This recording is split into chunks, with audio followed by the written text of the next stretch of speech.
Musa was chosen by Allah for many characteristics, one of which is the fact that he was not afraid to acknowledge his errors. And these, by the way, they wouldn't be the only examples of how Musa retreated to what is right. How can we forget about how angry Prophet Musa was when he saw his people having returned to idolatry and worshipping a golden calf, although it was just a few days ago when he left them.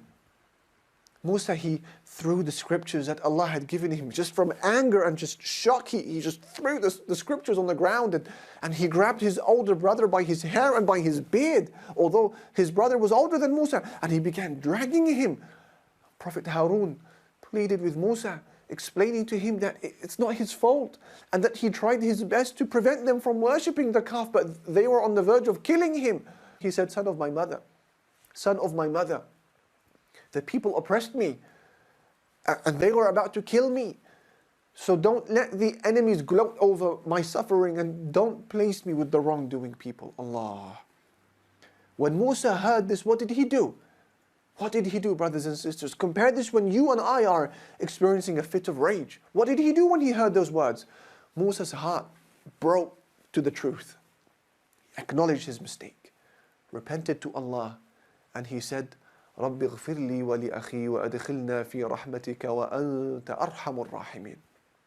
He said, my Lord, forgive me, forgive my brother, and allow us to enter into your mercy. And you are the most merciful of those who show mercy. Musa would then kneel down to the ground and he would pick up the scrolls from the floor that he threw. And that was the end of the problem. See, brother, sister, a sign that Allah has chosen you for Himself and is preparing you for Himself is that your heart falls into submission whenever it hears the term, this is halal, this is haram, this is doubtful, this is not ours, this is not from our ummah, this is the obligation, this is the prohibition. Your heart submits. When you are advised with good manners and with evidence, you rush to make amendments to your relationships, your secret habits, your secret conversations, your business dealings, even if they are enormous, your manners, your physical appearance, your dress code, your social media, you submit to the truth. Another one of the hallmarks in the life of Prophet Musa that made him a person who was qualified to be prepared by Allah for Allah was his patience. It was exemplary, Allahu Akbar. From the beginning of his life to the very end, you can summarize the life of Musa by saying he was a man of patience. In fact, when our Messenger ﷺ, he would suffer, he would say, رَحِمَ اللَّهُ مُوسَى قَدْ أُوذِيَ بِأَكْثَرْ مِنْ هَذَا فَصَبَرْ. May Allah have mercy on my brother Musa. He suffered more than this, and he showed patience. Our Prophet ﷺ would console himself sometimes with the difficult circumstances by remembering the seerah of Prophet Musa alayhi salatu wasalam. Allahu Akbar. These are some of the characteristics that defined Prophet Musa alayhi salatu wasalam from the many. Where am I going, by the way, with all of this? What's the point of mentioning this?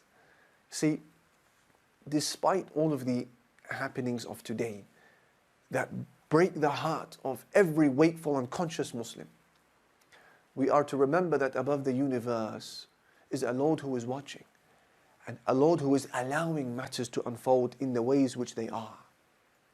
But why are we experiencing this worldwide trial? The answer is in the story that you just heard, وَاصْطَنَعْتُكَ لِنَفْسِي, I have prepared you for myself. Prophet Musa was one of the dearest of creation to Allah. And this ummah, dear brothers and sisters, this nation of Muslims, is also the dearest of all nations to Allah. The fact that Allah allowed Prophet Musa to suffer so much despite his love for him is a clear indication that suffering at times is a preparation, not hatred. Allah said to Musa, cast love over you. But at the same token, Allah also said to him, well, we have tested you with severe tests. So we have just understood that for those who Allah loves, they may come hand in hand. love of Allah and test, they may come hand in hand. And this is how we must see our difficult situation as Muslims today. As Allah said to Musa, in order that you may be brought up under my eye, وَلِتُصْنَى عَلَى عَيْنِي. We are being brought back to our senses as Muslims, dear brothers and sisters, and Allah is raising us under His eye. Our hardships as Muslims, undoubtedly, they are like none other. But why? Because the Prophet Muhammad sallallahu alayhi wasallam said about you, said about us. He said, you are the last of 70 nations which Allah has created. However, you are the greatest and most honourable of these nations in the sight of Allah subhanahu wa ta'ala. Musa was being prepared for greatness. And this ummah is being prepared for greatness. And so we will have to experience the exact same process that Prophet Musa alayhi salatu wasalam underwent. The same way that Musa was separated from his mother from a very young age, separated from his relatives, separated from his loved ones, we will also perhaps at times be separated from people and places that we love, even if those places happen to be something as beautiful and as dear to us as Al-Aqsa in Palestine. But Musa was reunited with his loved ones. And we too will be reunited with our loved ones. Whether it happens today or tomorrow, it is the promise of Allah. In the same way that Musa was thrown into the river Nile, we will also be thrown into the rivers of hardship, maybe the rivers of ridicule, and the rivers of discrimination at times. But the shore for Musa was near, and our shore is just as near as well. Allah said has full power and control over His affairs, but most people, they don't know. Assalamu alaikum, brothers and sisters. Hope this video was helpful for you. This may help others too, so please consider sharing, and we will bring more videos in the future inshallah. So consider subscribing and you won't miss any. Jazakallahu khairan.